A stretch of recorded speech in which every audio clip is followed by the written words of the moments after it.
જે લોકો પાલક નથી ખાતા તે પણ માંગી માંગીને ખાશે. Hello friends, welcome to kitchen art. શું ફ્રેન્ડ્સ, તમે ક્યારેય પાલકના મુઠિયા બનાવીને પાલકનું ગ્રેવીવાળું શાક બનાવ્યું છે? તો આજે આપણે નવા સ્વાદ સાથે પાલકનું શાક બનાવીશું. ઘણા લોકો પાલક એવોઇડ કરતા હોય છે, પણ હેલ્થ માટે પાલક છે તે ખૂબ જ બેનિફિટ હોય છે. તો ફ્રેશ તાજી પાલકમાંથી આજે આપણે ગ્રેવીવાળું પાલકનું શાક બનાવીશું. રેસીપી સારી લાગે તો લાઈક અને શેર કરજો.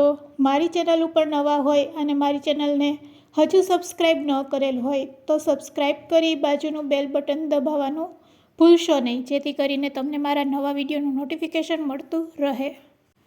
તો અહીંયા મેં 300 ગ્રામ જેટલી પાલક લીધેલી છે. એકદમ ફ્રેશ પાલક લેવાની, એટલે શાક પણ ખૂબ જ સરસ બનશે. તો અહીંયા આપણે પાલકને પહેલાં સાફ કરી લેશું. તો ડાળખામાંથી આપણે પાન છે તે છૂટા કરી લેશું અને તેને ચાકુની મદદથી સમારી લેશું. ડાળખામાંથી પાન છૂટા કર્યા પછી હવે આપણે તેને કટ કરીશું. તો અહીંયા આપણે 4 થી 5 આ રીતે એકસાથે પાન લેવાના છે અને પછી આ રીતે રફલી આપણે ચાકુથી તેને કટ કરી લેશું. ડાળખામાંથી પાલક છૂટી પડે એટલે તે 250 ગ્રામ જેટલી પાલક તૈયાર થાય છે. હવે તેને આપણે 2 પાણીથી સારી રીતે ધોઈ લેશું. પાણીથી ધોયા પછી તેમાં આપણે અડધી ચમચી જેટલું મીઠું એડ કરશું.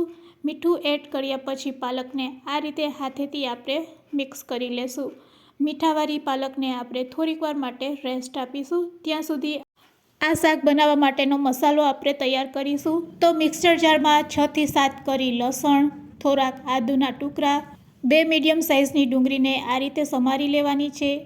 સમારેલું લીલું મરચું એડ કરશું. બસ હવે પલ્સ મોડ ઉપર આપણે ચલાવવાનું છે, એટલે આ રીતે આપણી પેસ્ટ છે તે તૈયાર થશે.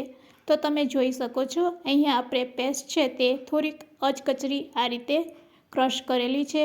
તો તેને આપણે એક વાટકીમાં કાઢી લેશું અને હવે તે જ જારમાં આપણે ટમેટાની પ્યુરી બનાવવાની છે. તો 1 મીડિયમ સાઇઝના ટમેટાને કટ કરીને તેની પ્યુરી તૈયાર કરી લેશું. તો ટમેટાની પ્યુરી રેડી છે.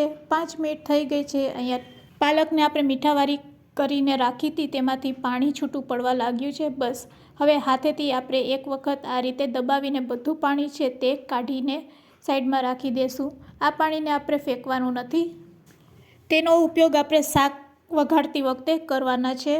તો હવે આપણે એક મિક્સિંગ બાઉલ લેશું અને મિક્સિંગ બાઉલમાં પાલક એડ કરી લેશું. તો અહીંયા આપણે પાલકના ગોટા બનાવવાના છે. તેના માટે આપણે જે પેસ્ટ બનાવેલી છે ડુંગળી, આદુ, લસણ, મરચાંની, તે 1 ચમચી એડ કરશું. સ્વાદ મુજબ મીઠું નાખી દઈશું. અડધી ચમચી લાલ મરચું પાવડર, ચપટીક હળદર અને અડધી ચમચી ધાણા જીરું પાવડર. સાથે તેમાં એડ કરશું હિંગ અને ગરમ મસાલો. તેનાથી ટેસ્ટ ખૂબ જ સરસ આવે છે. અહીંયા ચણાનો લોટ આપણે લેવાના છે, એટલે પાચન માટે અજમા થોડાક એડ કરી દઈશું. જ્યારે પણ ચણાના લોટની વાનગી બનાવીએ ત્યારે અજમા ખાસ એડ કરવાના. તો અહીંયા ગરમ મસાલો ચપટીક એડ કર્યા પછી તરત જ અહીંયા આપણે ચણાનો લોટ એડ કરશું. તો ફક્ત 2 ચમચી જેટલો જ આપણે ચણાનો લોટ એડ કરશું. પાણીનો ઉપયોગ કર્યા વગર જ આ રીતે આપણે કોફતા છે તે તૈયાર કરવાના છે. તો પાલકના આજે કોફતા બનાવીને આપણે ગ્રેવીવાળું શાક બનાવવાના છે. તો બસ લોટ એડ કર્યા પછી તમે જોઈ શકો છો સરસ બાઇન્ડિંગ આવી જાય છે. તો આ રીતે આપણે નાના નાના કોફતા તૈયાર કરી લેશું. તેમાંથી જરૂર લાગે તો જ તમારે 1 ચમચી ચણાનો લોટ એડ કરવાનો. આ રીતે કોફતા તૈયાર થઈ જાય તો તમારે ચણાનો લોટ એડ નથી કરવાનો. તો આ રીતે આપણે બધા બોલ્સ બનાવીને રેડી કરી લેશું. હવે આપણે ગેસ તરફ જઈશું અને એક નાના વાસણમાં પાણી ગરમ કરીશું. કાણાવાળી પ્લેટ તેના ઉપર સેટ કરીશું અને તૈયાર કરેલા કોફતાને તેના ઉપર સેટ કરી દઈશું. લીડથી ઢાંકીને તેને 5 થી 7 મિનિટ માટે મીડિયમ ટુ લો ફ્લેમ ઉપર પકાવીશું, એટલે સરસ તે કૂક થઈ જશે. તો અહીંયા 5 મિનિટ થઈ ગઈ છે. કોફતા આપણા સરસ બફાઈ ગયા છે. ચાલો તેને ચેક કરી લઈએ.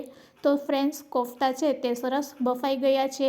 ગેસની ફ્લેમ બંધ કરી લેશું અને બધા કોફતાને હવે એક પ્લેટમાં આપણે કાઢી લેશું. તો ચાલો હવે શાક વઘારીશું. તેના માટે આપણે ગેસની ફ્લેમ ચાલુ કરીશું. કઢાઈમાં 2 ચમચી જેટલું તેલ ગરમ કરીશું. તેલ સારું એવું ગરમ થાય એટલે જીરું અને હિંગ તેમાં એડ કરવાની છે. જીરું અને હિંગ સરસ કકરી જાય એટલે આપણે ડુંગળી, લસણ, મરચાંની જે પેસ્ટ બનાવેલી છે તે આપણે બધી તેમાં એડ કરી દેવાની છે. હવે આપણે ગેસની ફ્લેમ લો કરી દેવાની છે અને લો ફ્લેમ ઉપર પહેલાં ડુંગળી લસણ મરચાંની પેસ્ટ છે તેને સાતરી લેશું. આ રીતે સાતર્યા પછી હવે તેમાં આપણે ટમેટાની જે પ્યુરી બનાવેલી છે તે એડ કરવાની છે. જારમાં જે પલ્પ ચોંટી ગયો છે તેમાં આપણે પાલકનું પાણી એડ કરી દઈશું અને પછી પાણી આપણે આ શાકમાં એડ કરી દઈશું. હવે આપણે મસાલા એડ કરવાના છે. તો અહીંયા લાલ મરચું પાવડર આપણે એડ કરશું, અડધી ચમચી હળદર પાવડર, અડધી ચમચી ધાણા જીરું પાવડર અને પછી અહીંયા આપણે મીઠું એડ નથી કરવાનું. અહીંયા આપણે જે પાલકનું પાણી એડ કરેલું છે તેમાં મીઠું ઓલરેડી પહેલાંથી જ હતું, તો ગ્રેવીમાં આપણે મીઠું નથી નાખવાનું. બસ કાશ્મીરી લાલ મરચું પાવડર આપણે એડ કરશું અને આ રીતે તેને પકાવીશું. થોડીક વાર આપણે લીડથી તેને ઢાંકી દઈશું. ગ્રેવીમાંથી તેલ છૂટું પડવા લાગે એટલે આપણે ફરીથી લીડ ઓપન કરીશું. ગ્રેવીમાંથી તેલ છૂટું પડવા લાગે એટલે ફ્રેશ દહીં આપણે તેમાં 2 ચમચી એડ કરશું. દહીં એડ કરવાથી પાલકના જે કોફતા છે તે આ ગ્રેવી સાથે ખૂબ જ ટેસ્ટી લાગશે. તો દહીં એડ કર્યા પછી ફરીથી આપણે તેને લીડથી ઢાંકી દઈશું અને લીડથી ઢાંક્યા પછી એકદમ સરસ ગ્રેવી આ રીતે કૂક થઈ જાય પછી તેમાં આપણે કોફતા નાખવાના છે. તો તમે જોઈ શકો છો ગ્રેવી આપણી એકદમ સરસ કૂક થઈ ગઈ છે. બસ આ સ્ટેજ ઉપર હવે આપણે પાણી એડ કરવાનું છે. તો અડધા ગ્લાસ જેટલું આપણે પાણી એડ કરશું. સાથે તેમાં એડ કરી દઈશું ગરમ મસાલો અને કસૂરી મેથી. તો અહીંયા મેં કસૂરી મેથીને આ રીતે ક્રશ કરી લીધી છે અને કસૂરી મેથી પણ આપણે તેમાં એડ કરશું. કસૂરી મેથી એડ કર્યા પછી તરત જ લીડથી તમારે ઢાંકી દેવાનું છે. આ રીતે લીડથી ઢાંક્યા પછી પાણીમાં બબલ્સ આવવા લાગે એટલે કોફતાને આપણે તરત તેમાં એડ કરશું. કોફતા એડ કર્યા પછી એકવાર આપણે આ રીતે ચમચાથી હલાવી લેશું. ફરીથી લીડથી ઢાંકીને ફક્ત 2 મિનિટ માટે આપણે તેને કૂક કરીશું, જેથી કરીને કોફતામાં સરસ ગ્રેવી છે તેનો સ્વાદ બેસી જાય. તો અહીં આપણું ગ્રેવીવાળું શાક રેડી છે પાલકનું. હવે ગેસની ફ્લેમ આપણે બંધ કરી દઈશું. ગેસની ફ્લેમ બંધ કર્યા પછી તેના ઉપર આપણે થોડીક લીલી કોથમરી સ્પ્રેડ કરશું. તો ગરમા ગરમ પાલકનું શાક રેડી છે સર્વ કરવા માટે. પાલક ન ખાનાર પણ ખાવા માંડશે જ્યારે તમે આ રીતે શાક બનાવીને ખવડાવશો. તો ફ્રેન્ડ્સ ચાલો હવે તેને સર્વિંગ પ્લેટમાં કાઢી લઈએ. તો ફ્રેન્ડ્સ આજની રેસીપી તમને કેવી લાગી તે મને ચોક્કસથી કમેન્ટમાં કહેજો અને વિડીયોને એન્ડ સુધી જોયો હોય તો એક લાઇક જરૂરથી આપજો. મારી ચેનલને સબસ્ક્રાઈબ ન કરેલું હોય તો સબસ્ક્રાઈબ કરી લેજો અને હા ફ્રેન્ડ્સ, મિત્ર અને ગ્રુપમાં શેર કરવાનું ભૂલશો નહીં. Thanks for watching.